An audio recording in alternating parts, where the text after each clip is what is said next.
తర్వాత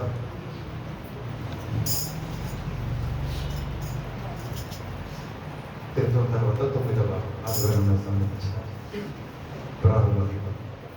ఇదిగో దేవుడే నాకు సహాయకుడు, ప్రభువే నా ప్రాణమును ఆదరించేవాడు. నా శత్రువులు చేయి కీడు ఆయన వారిని రప్పించు. ఓ ప్రభువా, నీ సత్యమును బట్టి వారిని నశింపచేయండి. దేవా, నీ నామమును బట్టి నన్ను రక్షింపుము. నీ పరాక్రమము బట్టి నాకు న్యాయం తీర్చండి. సందేహ ప్రార్థన. ఓ ప్రభువా, నీ వినయ సేవకుల ప్రార్థనలకు కరుణతో నీ చెవికి నీకు ఇష్టమైన వాటిని అడుగునట్లు వారిని నడిపించి వారి మనవులను అంగీకరింపమని నీతోనూ పరిశుద్ధాత్మతోనూ సదా ఏకదేవుడై యుగయుగములు జీవించు పరిపాలించుచుండు నీ కుమారులను మా ప్రభువైన యేసుక్రీస్తు ద్వారా వేడుకొచ్చున్నాం. ఆమేన్.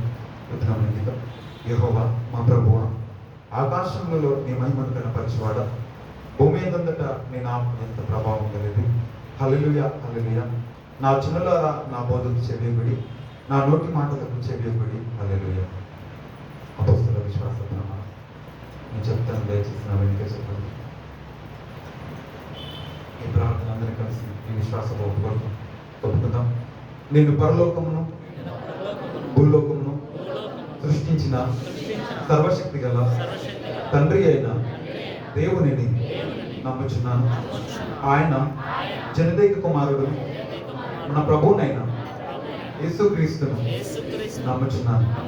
ఈయన పరిశుద్ధాత్మ చేత గర్భమున ధరింపబడి కన్య అయిన మరియ నుండి పుట్టి పొత్తి పిలాతు క్రింద శ్రమపడి సిలువ వేయబడి చనిపోయి సమాధి చేయబడినాడని, పాతాళంలోనికి దిగి చనిపోయిన వారిలో నుండి 3వ దినమందు లేచి పరలోకమునకెక్కి సర్వశక్తి గల తండ్రి అయిన దేవుని కుడి చేతి వైపున కూర్చుంటున్నాడని, జీవించే వారికి చనిపోయిన వారికి న్యాయం తీర్చుటకు అక్కడి నుండి వచ్చినని నమ్ముచున్నాను.